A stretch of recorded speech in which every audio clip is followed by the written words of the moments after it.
कोथिंबीर वडी आणि आळू वडी आपण नेहमीच बनवतो. एकदा तुम्ही हे बटाट्याची वडी बनवून तर बघा. वरून कुरकुरीत आणि क्रिस्पी, आतून मऊ अशी ही बटाट्याची वडी तयार होते. अगदी अजिबात तेलकट होत नाही. कमी तेलामध्ये बनवून तयार होते. खायला पण चमचमीत, चटपटीत आणि टेस्टी लागते. चला तर मग बनवायला सुरुवात करूया. सर्वांना आशाच किचनमध्ये आपल्या सर्वांचं स्वागत आहे. आज आपण अगदी नेहमीपेक्षा वेगळ्या पद्धतीने वडी बनवणार आहे. चला तर मग पटकन रेसिपीला सुरुवात करूया. त्यासाठी आपल्याला सगळ्यात पहिले लागणारे आहेत हे कच्चे बटाटे आणि हे बटाटे चांगले स्वच्छ धुवून घ्यायचे आहेत. ह्या बटाट्याची छिलके काढून घ्यायचे आहेत. अशा पद्धतीने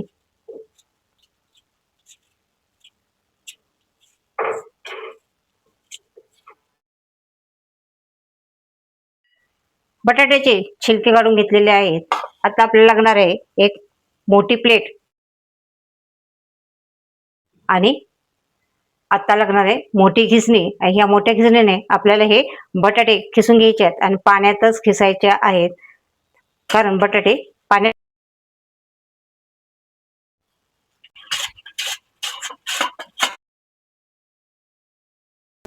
आपल्याला खिस 4-5 पाण्याने स्वच्छ धुवून घ्यायचं आहे आणि बटाट्यामध्ये स्टार्च असतो आणि बटाटा धुतल्यामुळं स्टार्च कमी होतो.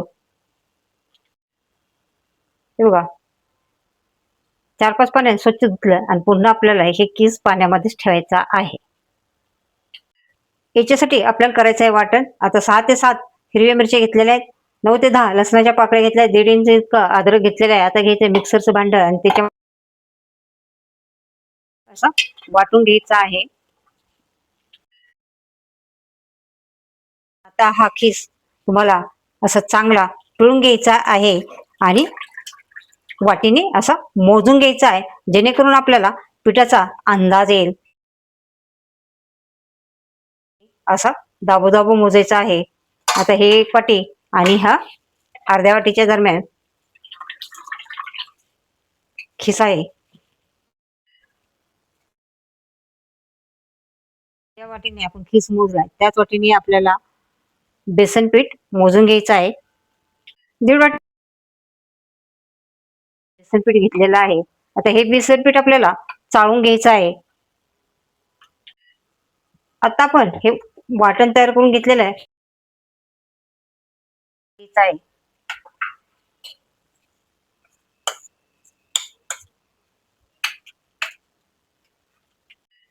आता अर्ध्या वाटी आपल्याला पोहे घ्यायचे आहेत आणि 2 चमचे इतकं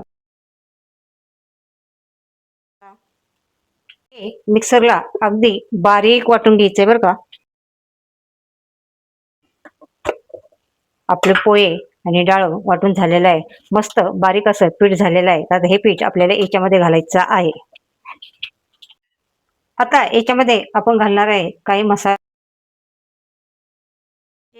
हळद घेतलेली आहे. 1 चमचा धने पावडर घातलेली आहे. अर्धा चमचा गरम मसाला घेतलेला आहे. काश्मीरी लाल तिखट घेतलेलं आहे. 2 चमचे इतकं तीळ घालायचे आहेत आणि भरपूर अशी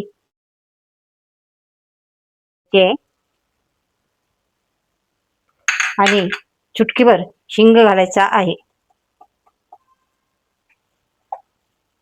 आपल्याला याच्यामध्ये घालायचे चवीनुसार मीठ.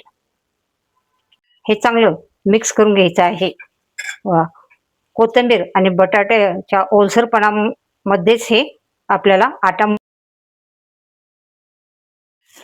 इथं तुम्हाला थोडंसं ओलसर वाटलं तर याच्यामध्ये तुम्ही थोडंसं बेसन पीठ मिक्स करू शकता किंवा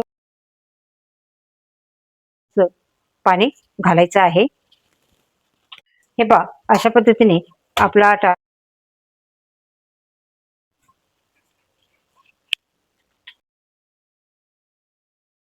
त्याच्यावरती ठेवायची कढई आणि कढईमध्ये घालायचे पाणी आणि या पाण्याला झाकण ठेवून उकळी येऊन द्यायची आहे. बघा याच्यामध्ये आपल्याला स्टँड पण ठेवायचंय आणि आता झाकण ठेवून चांगलं उकळी येऊन द्यायची. आता आपल्याला ज्या प्लेटमध्ये आपल्याला वड्या वाफलायला ठेवायच्या आहेत त्याला तेल लावून घ्यायचं आहे. अगदी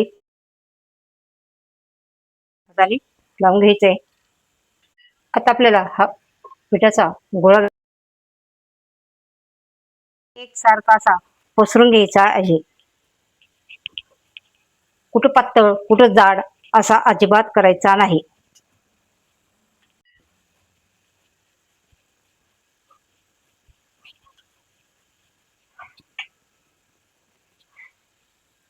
हे पहा एकसारखं मी पसरून घेतलेलं आहे, तरी पण वाटीच्या मदतीने अगदी प्लेन करून घेणार आहे.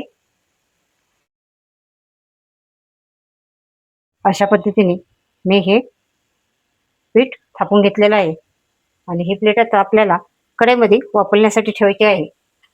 पाण्याला चांगली उकळी आलेली आहे, हे पहा अशा पद्धतीने. आणि आता एक ताट आहे आणि ह्याची काळजी घ्यायची की आपल्याला हाताला चटका लागणार नाही. आणि याच्यावरती झाकण ठेवायचं आहे आणि 10 ते 12 मिनिटं हे आपल्याला 10 ते 12 मिनिटं झालेले आहेत. आता आपण चेक करून बघूया वडी शिजली का. बघा मस्त अशी वडी शिजलेली आहे. आणि आता तुम्ही टूथपिकच्या मदतीने किंवा चाकूच्या मदतीने चेक करून बघायचं आहे.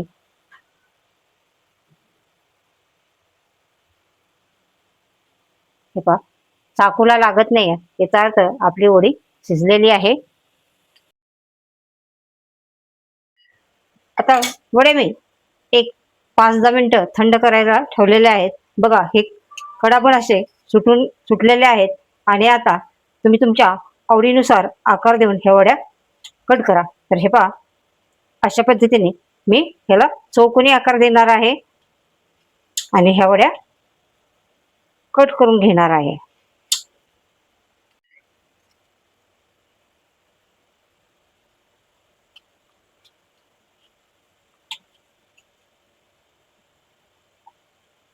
मस्त आपल्या वड्याला कलर पण आलेला आहे आणि छान झालेल्या आहेत वड्या. अशा तिचा सुगंध पण खूप छान सुटलेला आहे.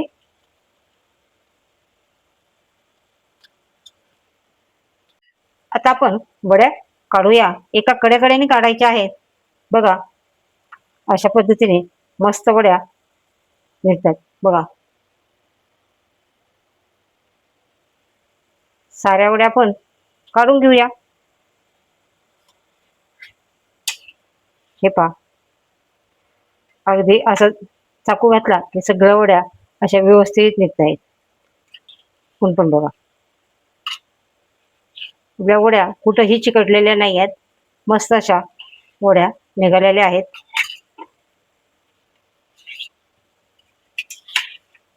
हे पहा बघा ह्या वड्या पूर्ण अशा सुकलेल्या आहेत आणि ह्या वड्यांना तळण्यासाठी अजिबात तेल लागत नाही आहे आणि ह्या वड्या तेलकट होत नाही आहे. आता आपण ह्या वड्या शालो फ्राय करणार आहे. तुम्ही ह्या वड्या फोडणी घालून पण अशाच खाऊ शकता, खूप टेस्टी लागतात. आता मध्ये तेल घालायचं आहे. आता आपण शालो फ्राय करणार आहे त्यासाठी जास्त तेल घालायचं नाहीये. आता मी तेल मिडियम गरम करून घेतलेला आहे आणि आपल्याला आता हे वड्या तेलामध्ये सोडायच्या आहेत. तेल खूप कडक गरम करायचं नाही आणि खूप अशा जास्त पण नाही सोडायच्या, सुटसुटीत सोडायच्या आहेत वड्या. मिडियम गॅसवरती आपल्याला ह्या वड्या तळून घ्यायच्या आहेत.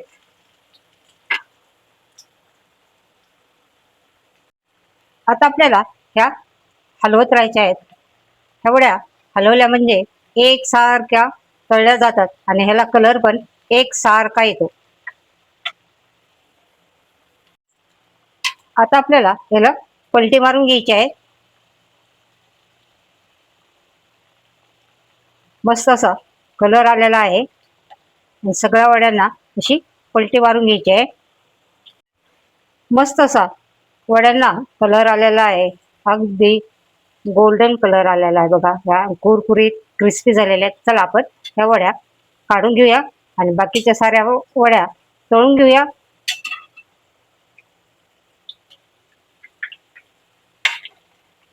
आता ह्या वड्याचा आवाज बघा कसा येते. अगदी कुरकुरीत क्रिस्पी अशा वड्या तयार झालेल्या आहे. कलर पण किती छान आलेला आहे, मस्त. ह्या वड्या तुम्ही डीप फ्राय केल्याने अगदी कुरकुरीत क्रिस्पी होतात आणि खायला पण खूप टेस्टी लागतात. आणि हे वड्या बघा अजिबात तेलकट होत नाहीत बघा, अजिबात हाताला तेल पण नाही. हे पहा,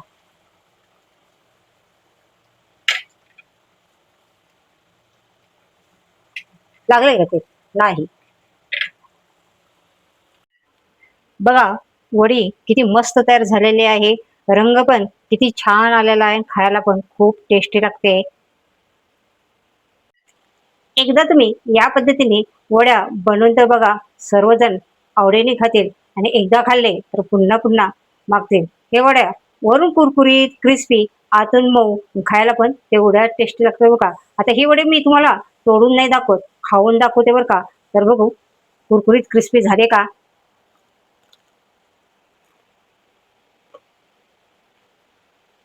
खूप मस्त झालेले आहे आणि टेस्टी झालेले आहे. ही वडी तुम्ही नक्की करून बघा. रेसिपी आवडली तर लाईक, शेअर, कमेंट करा. चॅनलवरती नवीन असाल तर चॅनलला सबस्क्राईब करा. आपण पुन्हा भेटणार आहोत असंच नवीन नवीन रेसिपी घेऊन. तोपर्यंत बाय बाय.